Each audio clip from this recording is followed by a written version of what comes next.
Un saludo para todos mis queridos hermanos, para todos mis queridos amigos en la fe.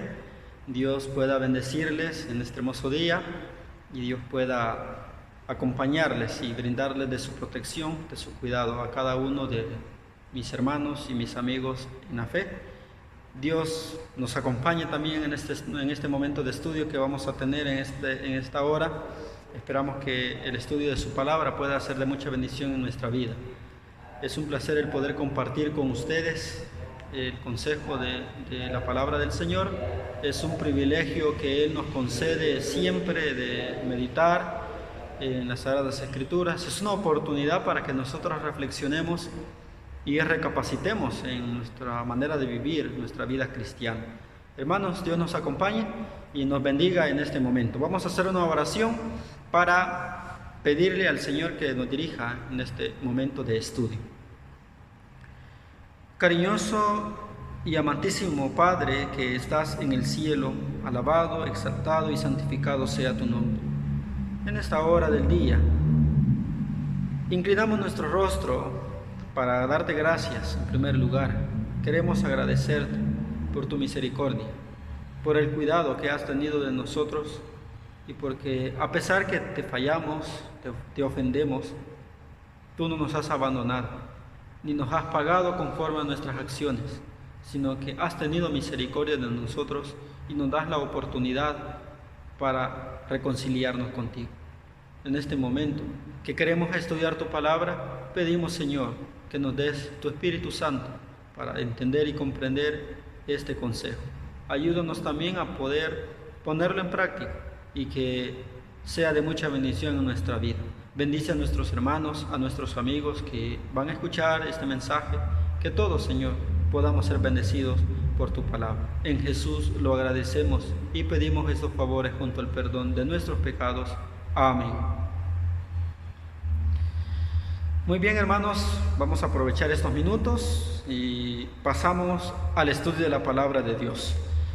Y quisiera que recordáramos una pregunta que a través de los siglos y las edades resuena y es bueno recordarla y también darle una respuesta. Nosotros individualmente, personalmente, como hijos de Dios, como familia, como iglesia, como pueblo, es bueno darle una respuesta a esta pregunta.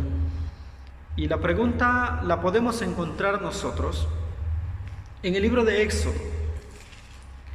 En el libro de Éxodo, su capítulo 33, vamos a leer este pasaje, capítulo 32. Éxodo capítulo 32, versículos 25 y 26 de las Santas Escrituras. Y dice así la palabra de Dios, Éxodo 32, 25 y 26. Y se puso Moisés a la puerta del campamento, el 25. Y viendo Moisés que el pueblo estaba desnudo, porque Aarón lo había desnudado, para vergüenza entre sus enemigos, se puso Moisés a la puerta del campamento y dijo: ¿Quién es de Jehová? ¿Quién está por Jehová? Júntese conmigo. Y se juntaron con él todos los hijos de Leví. Qué interesante este relato, y he querido retomar esas palabras y principalmente esta pregunta: ¿quién está por Jehová? O como dice acá, ¿quién es de Jehová? Queridos hermanos, es una pregunta que, como hemos dicho hace un momento, es una pregunta que resuena a través de los siglos y las edades. ¿Quién está por Jehová? O en los labios del Señor Jesucristo, como lo meditamos en una ocasión, San Lucas capítulo 11, versículo 23, en los labios de Jesús se dijera: el que no es conmigo, contra mí es. En los labios de Moisés fueron: ¿quién está por Jehová? ¿Quién es de Jehová? Moisés trató con liderazgo, responsabilizándole en este momento al pueblo por el desorden que habían hecho, por el acto que se había realizado. Y bueno, ahí vemos a otro personaje, Aarón, excusándose en una aparente predisposición al pecado por parte del pueblo, pero eximiéndose también así, eximiéndose a sí mismo y mintiendo en cuanto al hecho que él había realizado del becerro. Él dice, bueno, yo lo eché en el fuego, yo eché oro en el fuego y salió este becerro. Eso lo podemos leer en el versículo 24. Él dice, ¿quién tiene oro? Apartadlo, y me lo dieron, y yo lo eché en el fuego y salió este becerro. En contraposición a lo que dice el versículo 4 de este mismo capítulo. Solo estamos retomando este relato, cómo es que se dieron las cosas. Dice, el cual los tomó de las manos de ellos, el oro que el pueblo había traído, los tomó de las manos de ellos y le dio forma con buril, e hizo de ello un becerro de fundición. Entonces dijeron Israel, estos son tus dioses que te sacaron de la tierra de Egipto. Aarón le dio forma a ese oro. Lo tomó de las manos de ellos, le dio forma, lo preparó, hizo el becerro. Pero en el versículo 24, él dice, bueno, ellos me dieron oro, yo lo eché en el fuego y salió. Haciendo ver en este aspecto, eximiéndose a sí mismo y mintiendo. Es decir, excusándose, como muchas veces, quizás, queridos hermanos, amigos, no sé, más de alguna vez usted lo habrá hecho, cuando ha cometido un error, pecado ante la vista de Dios, hemos fallado en algunas ocasiones, pero actuamos como Aarón y nos queremos quitar quizás esa responsabilidad, la culpabilidad de nuestras acciones, actuando de la misma manera que Aarón. A veces decimos, bueno, hermano, yo solamente hice esto y yo no le veo ningún problema. Aarón estaba mostrándose una postura en la que dice, pues yo no hice nada, o mi error no es tan grande, solo recibí el oro, lo tiré en el fuego y salió el becerro. A veces nuestras excusas, nuestras acciones quizás son similares, iguales, muchas veces quizás peores a las de Aarón. ¿Por qué? Porque a veces descaradamente queremos justificar nuestros pecados, queremos darle la razón a nuestros pecados, que lo hicimos porque no teníamos opción de otra cosa, y siempre hay una opción, siempre tenemos que elegir, y podemos elegir si hacerlo o no hacerlo. Nadie nos obliga a hacer cosas que nosotros no querramos hacer, ni Dios ni Satanás. Siempre es nuestra facultad si hacerlo o no hacerlo. Pero bien, nuestro estudio es quién está por Jehová. Ahora vamos a tomar este relato y vamos a ver, queridos hermanos, cómo es que en nuestra historia como pueblo de Dios, empezando desde el pueblo de Israel, cómo es que se vuelve a repetir y cómo es que nosotros también estamos cometiendo los mismos pecados, los mismos errores, las mismas acciones, las mismas excusas, los mismos hechos que el pueblo de Israel cometió en esos momentos, y se vuelve nuevamente a decir la misma pregunta: ¿quién es de Jehová? ¿Quién está por Jehová? Como lo dijera Moisés, júntese conmigo. Como lo dijera Jesús, el que no es conmigo, contra mí es. Y en este momento, en este relato de la historia, los que no habían participado en la apostasía debían colocarse a la derecha de Moisés. Los que no habían participado. Los que eran culpables, los que sí habían participado, pero que se habían arrepentido, a la izquierda. La orden fue obedecida, porque Moisés fue claro. Los que no habían, él dice, ¿quién es de Jehová? Él no dijo solamente el que no participó, júntese conmigo. Él dijo, ¿quién está por Jehová? ¿Quién es de Jehová? Júntese conmigo. Los que eran culpables, como hemos dicho, se pusieron a la izquierda, y los que no habían participado en la apostasía se colocaron a la derecha de Moisés.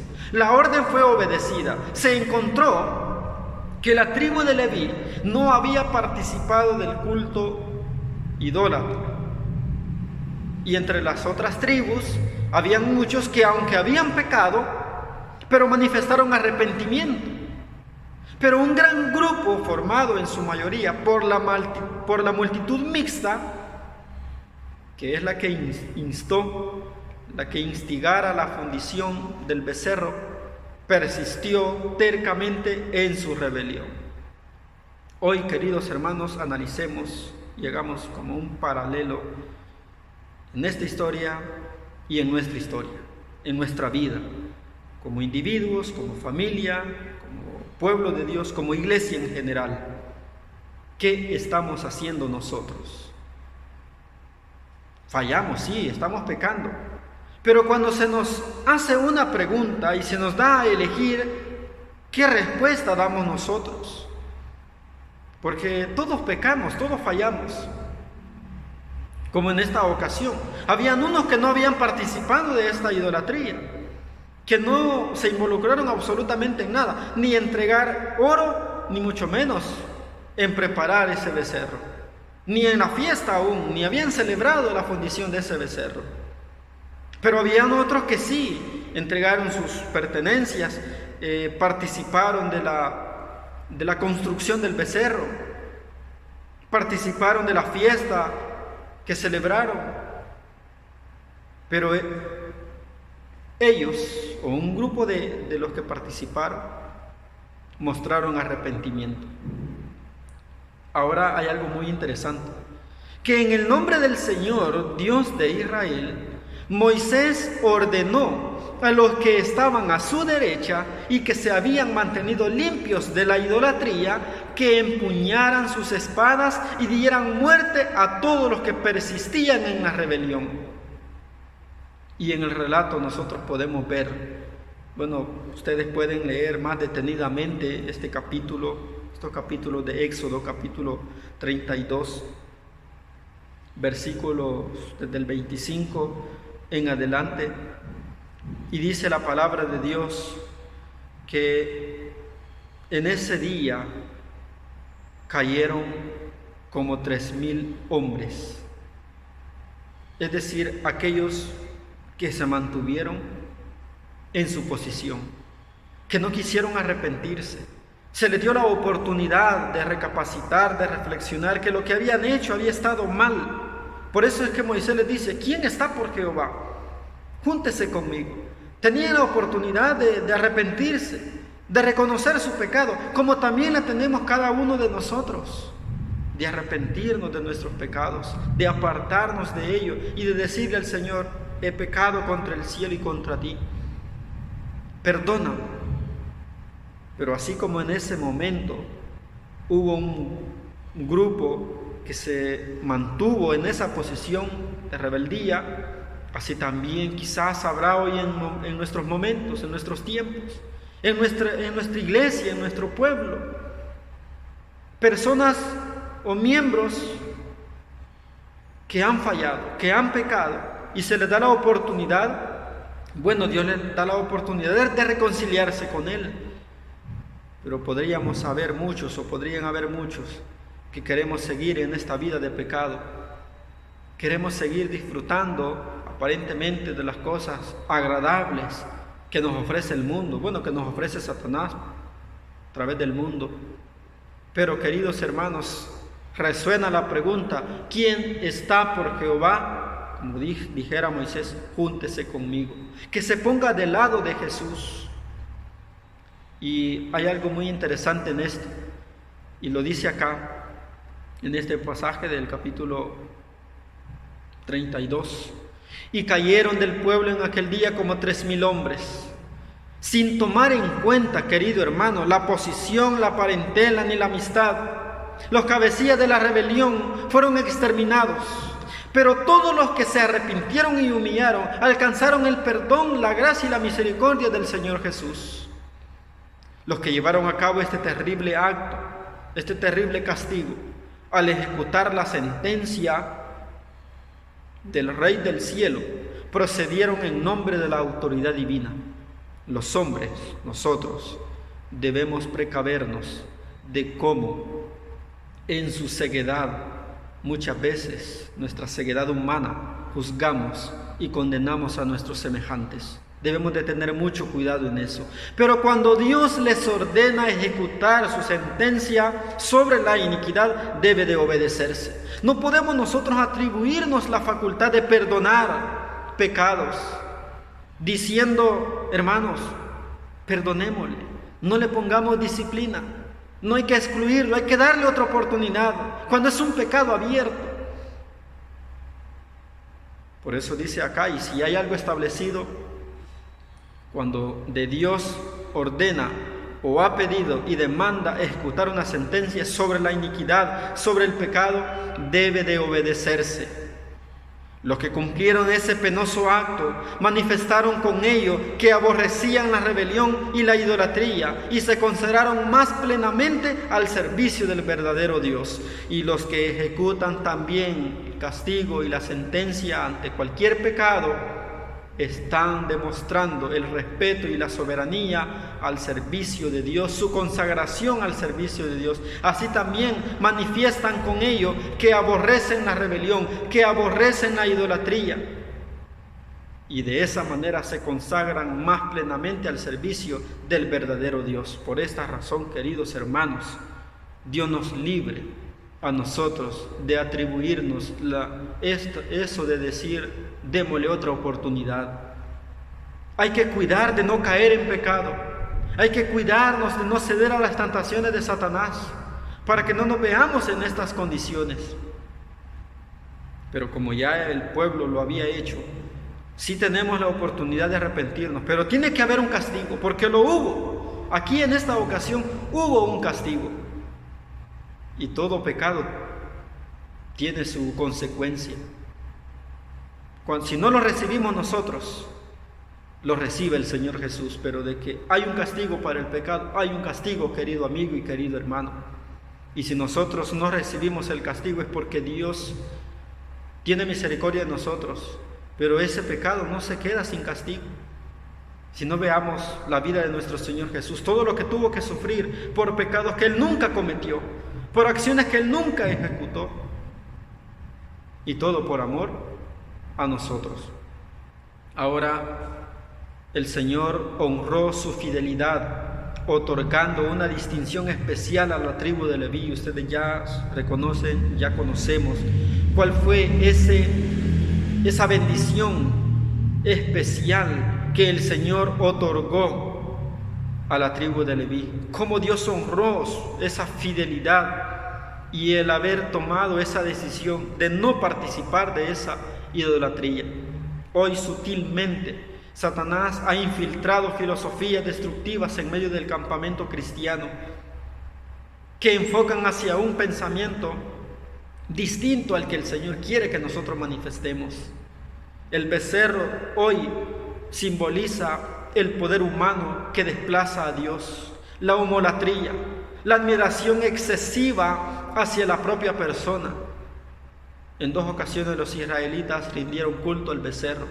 La primera es la que nosotros estamos viendo en este momento al pie del Sinaí, mientras Moisés recibía la ley de Jehová. La fiesta que acompañó al culto, el culto fue orgiástica y provocó la ira santa de Moisés. Ahora, hermanos y amigos, no volvamos a repetir nosotros estos mismos hechos. Aprendamos de este ejemplo, como lo dijo nuestro Señor Jesús y como lo dijeron los siervos de Dios. Estas cosas han sido escritas para vuestro testimonio, para vuestro ejemplo, para que nosotros aprendamos de estas cosas y no volvamos a repetir la misma historia. Lamentablemente el don de profecía dice que la historia vuelve a repetirse, pero no seamos nosotros uno de ellos que están repitiendo esta misma historia. No hay duda de que existe un vacío en nosotros. Entre la iglesia de hoy y la vida de los primeros creyentes descrita en Hechos, Hechos 2:42 ustedes pueden leer y podamos quizás hacer un paralelo o una similitud de cómo eran nuestros hermanos y cómo somos nosotros hoy en día. Si es que hay una diferencia, si es que estamos bien o es que estamos mal. Hechos 2:42 dice: perseveraban en la doctrina de los apóstoles y en la comunión y en el partimiento del pan y en las oraciones. Estos hermanos no dijeron poseer algo que ellos no tuvieran. Y podemos seguir sacando otros versículos. 44. Y todos los que habían creído estaban juntos y tenían en común todas las cosas, y vendían sus propiedades y sus bienes y los repartían a todos según cada uno tenía necesidad. Ahora, asimilémoslo a nosotros. Si hay diferencia o estamos haciendo lo mismo que nuestros queridos hermanos de antaño. Y en el capítulo 4, versículo 32, también dice: y la multitud de los que habían creído era de un corazón y un alma, y ninguno decía ser suyo propio lo que poseía, sino que tenían todas las cosas en común. Y con gran poder los apóstoles daban testimonio de la resurrección del Señor Jesús, y abundante gracia había sobre todos ellos. ¡Qué desafío para nosotros, queridos hermanos! ¿O es que estamos satisfechos con la condición actual de la iglesia? ¿O es que usted, querido hermano y amigo, se siente satisfecho en la condición espiritual en la que usted se encuentra? Preferimos estar en silencio para no incomodar a nadie y no perder nuestra posición, nuestra respetabilidad dentro del círculo religioso donde nos movemos. Quizás ser señalado como muy radical a veces es lo que no quisiéramos. En algún lugar nos perdimos, queridos hermanos. Y si queremos ver la gloria eterna, debemos comenzar de nuevo en las sendas antiguas, según Jeremías 6:16, porque directamente va al pueblo. Paraos en los caminos, mirad y preguntad por las sendas antiguas. ¿En qué hemos fallado? ¿En qué estamos fallando? ¿Qué necesitamos hacer para mejorar? O como hemos dicho hace unos momentos, ¿o es que estamos satisfechos con la condición en la que nos encontramos? Como individuos principalmente, como miembro de iglesia, como conocedor de la verdad, ¿estoy satisfecho cómo me encuentro ante la vista de Dios? Porque Él nos dice: yo conozco tus obras, yo conozco esto. Y sí puedan haber cosas buenas, porque en todos los tiempos de la iglesia siempre ha existido algo positivo de los hijos de Dios. En toda la historia, pero también hubo algo que al Señor no le agradó. Y así como en nuestra vida puede haber algo bueno, también hay cosas que necesitamos cambiar y que necesitamos dejar atrás para seguir hacia lo que más creo que nosotros anhelamos: la gloria de nuestro Señor Jesús, estar con Él, poder verle, poder conocerle. Hemos seguido la línea de Jerusalén, de Antioquía, la historia del trabajo del Espíritu en Hechos, capítulo 13. Ustedes creo que ya recordarán estos relatos, estos acontecimientos en el libro de Hechos, capítulo 13. Ustedes pueden ver cómo Pablo y Bernabé, comisionados por los profetas y maestros de Antioquía, daban el mensaje. Estas tres líneas en su conjunto nos hablan de una iglesia bien organizada, como lo estamos nosotros hoy. Estamos bien organizados. Lo que nos falta es ese espíritu de nuestros queridos hermanos, de los apóstoles. Necesitamos clamar por el Espíritu Santo para que sea Él el que nos impulse, el que nos motive y nos inspire a hacer estas cosas buenas como las hacían nuestros queridos hermanos. Hechos 17:6 dice: y al no hallarlos, trajeron a Jasón y algunos hermanos ante los gobernadores de la ciudad, gritando: estos que han trastornado al mundo también han venido acá. Hermanos, nuestra preocupación por ser quizás aceptados en el círculo social y político ha oscurecido nuestra tarea trastornadora, bueno, supuestamente. ¿Por qué? Porque acá en esta ocasión, para aquella nación, los apóstoles lo que habían ido a hacer es trastornar a la humanidad, a ese lugar.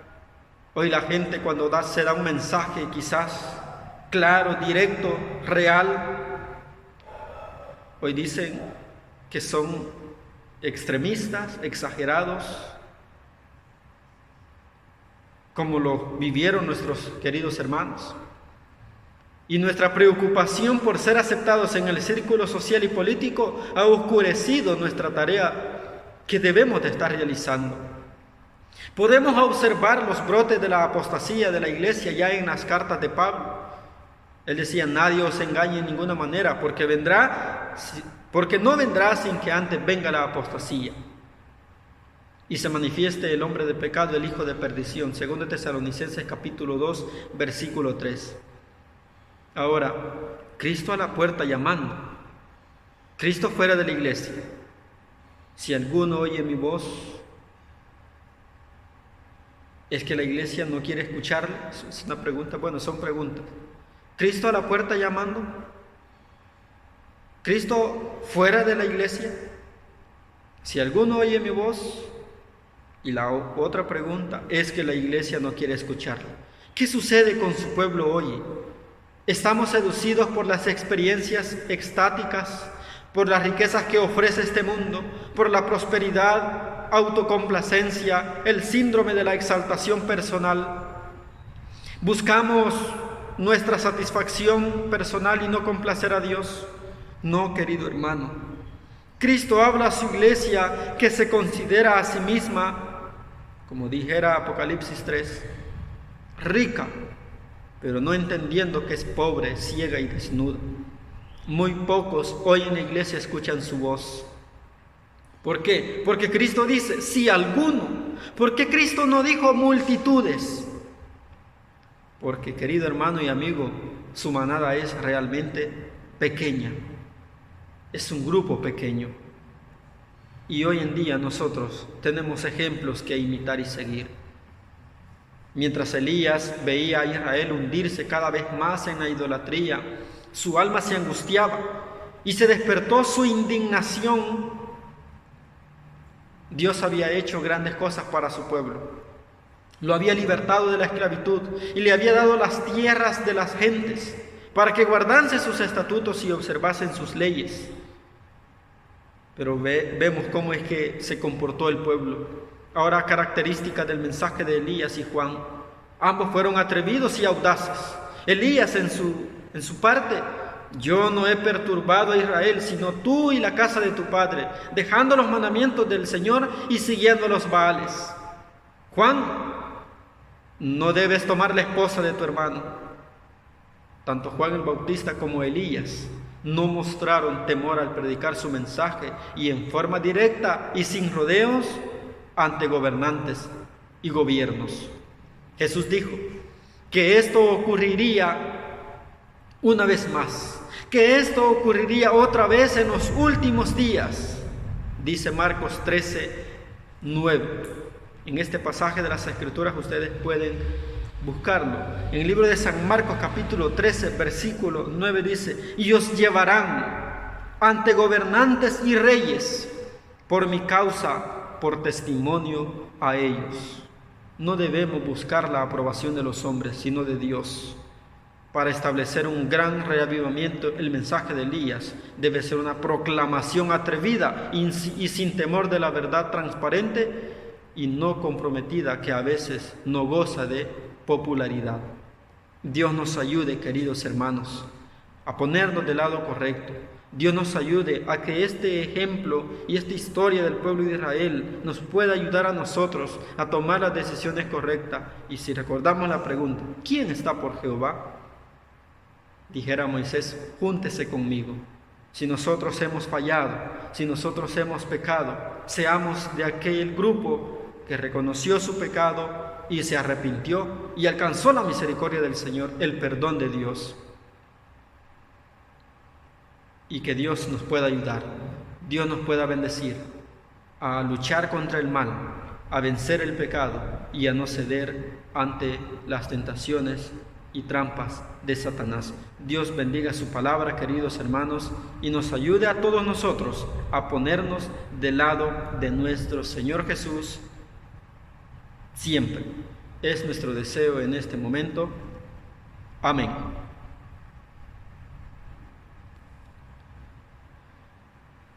Vamos a finalizar y vamos a hacer una oración por el mensaje que hemos estudiado en este momento. Padre nuestro que estás en el cielo, santificado sea tu nombre. En esta hora, una vez más, queremos darte gracias por la vida, gracias por la salud y por el cuidado que has tenido de nosotros. Gracias por el mensaje que nos das. Permite, Señor, que pueda ayudarnos en nuestra vida espiritual y que podamos reconocer el comportamiento que estamos manifestando ante tu presencia. Si hemos hecho mal, como lo dijera Job, no hacerlo más. Ayúdanos, Señor, a poder reconocer nuestros pecados y ayúdanos a ver lo que nosotros no vemos y a dejar de hacer lo incorrecto. Permite que el Espíritu Santo pueda obrar en nosotros, tanto el querer como el hacer por tu buena voluntad. Bendice a los queridos hermanos y amigos que han escuchado tu palabra. Pedimos para que ellos puedan tomar decisiones y puedan entregarse a nuestro Señor Jesús antes que sea demasiado tarde. Ayúdanos a ponernos del lado de nuestro Dios, de nuestro Señor Jesús, y así un día poder verle para vida eterna. Muchas gracias por todo, te lo agradecemos y te lo suplicamos en el nombre de Cristo Jesús. Amén. Muy bien, un saludo para todos mis queridos hermanos. Dios pueda bendecirles y Dios pueda acompañarles durante las horas de este día. Dios les bendiga a todos.